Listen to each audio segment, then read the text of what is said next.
এক জনপ্রিয় অভিনেতার গল্প শোনাবো আজ। 2 মিনিট সময় ব্যয় করে গল্পটি শুনে যাবেন। গল্পে উঠে আসবে অভিনেতা সম্পর্কে জানা অজানা অনেক তথ্য। চলুন তাহলে শুরু করা যাক। আমাদেরও এমন একটা দিন আসবে, সেটি তিনি আগেই বুঝেছিলেন। তিনি কখনোই মানুষ চিনতে ভুল করতেন না। তিনি যাদের জন্যই করেছেন জীবনের সেরা সময়টা দিয়েছেন, হাতে কলমে তাদেরকে শিখিয়ে দিয়েছেন। তারা এখন আর খোঁজ নেয় না, এখন আর তাদের কোনো স্বার্থ নেই। আমরা তাদেরকে আপন মনে করতাম, কিন্তু মারা যাওয়ার আগে তিনি সিনেমার পছন্দের মানুষগুলো সম্পর্কে এগুলো বলে গিয়েছেন, যার জন্য আমাদের আর কোনো আফসোস নেই। কথাগুলো বললেন অভিনেতা এটিএম শামসুজ্জামানের স্ত্রী রুনি জামান। বাংলা সিনেমায় এক জনপ্রিয় অভিনেতা ছিলেন এটিএম শামসুজ্জামান। তিনি গত বছর মারা যাওয়ার পর থেকে এই বিশেষ দিনগুলিতে অভিনেতার পরিবার অপেক্ষা করেন। অভিনেতার সহকর্মী সিনেমাপ্রেমী মানুষগুলো তাদের একটু খোঁজ খবর নিবেন, কিন্তু দিন যায় শুধু হতাশাই থাকে। এখন আর কাউকে দেখা যায় না তাদের বাড়িতে। রুনি জাহান বলেন, তার হাত ধরেই অনেক পরিচালনা, চিত্রনাট্য কাজ শিখেছেন। তারা আমাদের বাড়িতে এসে একসময় কত সময় কাটিয়েছে, তাদেরকে আমরা পরিবারের মানুষজনই মনে করতাম, কিন্তু এখন আর কেউ আমাদের স্মরণ করে না। আসলে পরিচিত মানুষদের সঙ্গে একটু সাক্ষাৎ হলে আমাদের অনেক ভালো লাগে। তিনি তো সিনেমার মানুষদেরকে পরিবারের মানুষ বলেই ভাবতেন, আমরাও ঠিক তেমনই ভাবতাম। মঞ্চ নাটক দিয়ে শৈশবে অভিনয়ের হাতে করে হয় এটিএম শামসুজ্জামানের। পরে অবশ্য তিনি বুঝতে পারেন চলচ্চিত্রই তার জন্য আসল জায়গা, কিন্তু কখনোই তিনি এটা ভাবেননি এই চলচ্চিত্রই তার বিপুল খ্যাতি ও সম্মান এনে দিবে। তিনি মারা যাওয়ার পরেও এখনো অসংখ্য ভক্তরা তার বাড়িতে এসে পড়ে, এমনকি কিছু কিছু ভক্তরা তার কবরের পাশ পর্যন্ত চলে যায়। পরিবারের সদস্যরা কবরস্থানে গেলেই দেখেন প্রিয় অভিনেতার জন্য দোয়া করছেন ভক্তরা। প্রথম দিকে তিনি চেয়েছিলেন তাকে যেন আজিমপুর বা অন্য কোথাও দাফন করা হয়। আমি জানি তখন অনেকেই ভালোবাসা দেখাবে, তাই তিনি বলে গিয়েছিলেন আমি মারা যাওয়ার পর যেন আমার লাশ অন্য কোথাও না নেওয়া হয়। তবে মারা যাওয়ার আগেই তিনি বলে গিয়েছিলেন জুরাইনে দাফন হওয়ার কথা। তিনি জানতেন মারা যাওয়ার পর অনেকেই লাশ অনেক জায়গায় নিয়ে যেতে বলবে। এটিএম শামসুজ্জামান ছিলেন একজন আধুনিক মনের মানুষ। ঢালিউড চলচ্চিত্রকে অভিনয়ের মধ্য দিয়ে সম্মানজনক পেশা হিসেবে যারা নিয়ে যাওয়ার উদ্যোগ করেছিলেন, তার মধ্যে অন্যতম একজন হচ্ছে এটিএম শামসুজ্জামান। সে সময় প্রচুর ব্যস্ততার ফাঁকেও সমিতিকে গতিশীল করতে তিনি প্রায় সময় দিতেন। আমাদের তখন অর্থনৈতিক অবস্থা তেমন ভালো না। চলচ্চিত্রের শিল্প সমিতির মিটিং এ সবাইকে খাওয়ার মতো টাকা পয়সা এটিএম শামসুজ্জামানের ছিল না, তাই সে সময় বাড়ি থেকে গরুর কাবাব বানিয়ে দিতাম। সে সময় আনোয়ার সাহেব, হাসান ভাই, মুস্তফা সারোয়ার, রাজীব, মিজু আহমেদ আরো অনেকেই মিটিং এ থাকতেন। সে সময় একটা চল উঠে গিয়েছিল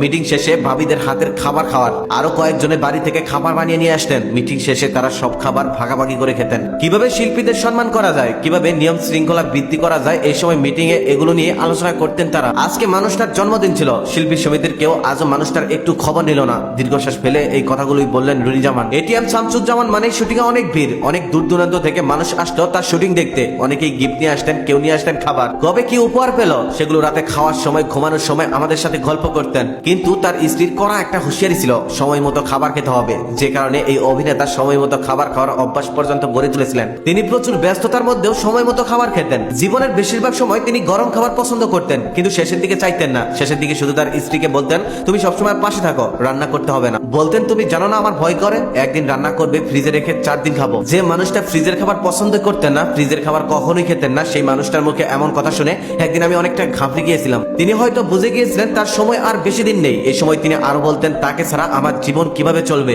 শেষের দিকে তিনি আমাকে এমন কথা অনেকবারই বলতেন। তিনি সুস্থভাবে বেঁচে থাকাটাকে অনেক গুরুত্ব দিতেন। জীবনটাকে কি করে আনন্দময় করে তুলতে হয় এটা তিনি জানতেন। একটা কথা না বললেই নয়, একদিন তিনি ভারত থেকে হিন্দি সিনেমায় কাজ করে এসে বললেন তারা নাকি তাকে আরো বেশ কিছু কাজের অফার দিয়েছে, আর তারা বলেছেন একেবারে ওখানে থেকে যেতে। কিন্তু তিনি রাজি হননি। তিনি দেশের চলচ্চিত্র ও চলচ্চিত্রের সাথে জড়িয়ে থাকা মানুষগুলোকে ভালোবাসতেন। কাজ না থাকলেও এফডিসিতে গিয়ে বসে থাকতেন, সবার সাথে বসে বসে আড্ডা দিতেন। প্রথম দিকে কৌতুক অভিনেতা হিসেবে অভিনয় শুরু করেন এটিএম শামসুজ্জামান। অভিনয় হিসেবে পথ চলা শুরু করেন 60-এর দশকের মাঝামাঝি। 1976 সালে নয়নমণি সিনেমায় খলনায়ক হিসেবে আলোচনায় আসেন এই অভিনেতা। 1987 সালে দাইকে সিনেমায় শ্রেষ্ঠ অভিনেতা হিসেবে জাতীয় পুরস্কার পান। চোরাবালিতে পান শ্রেষ্ঠ 500 অভিনেতার পুরস্কার। আবার 2000 সালের শুরুর দিক থেকে তিনি নাটকে নিয়মিত অভিনয় করতেন। সেই সময় রঙের মানুষ, ভাবের হাট সহ একাধিক নাটক তার জনপ্রিয়। তবে নাটকের পারিশ্রমিক নিয়ে নানা সময় নানা কথা শুনতে হয়েছে তাকে। রুনি জাহান জানান দিন হিসেবে সিনেমার পারিশ্রমিকের চেয়ে নাটকের পারিশ্রমিক বেশি নিতেন তিনি। এ নিয়ে অনেক পরিচালকই মন খারাপ করতেন, কিন্তু সালাউদ্দিন লাবলু, এস.এ. হক,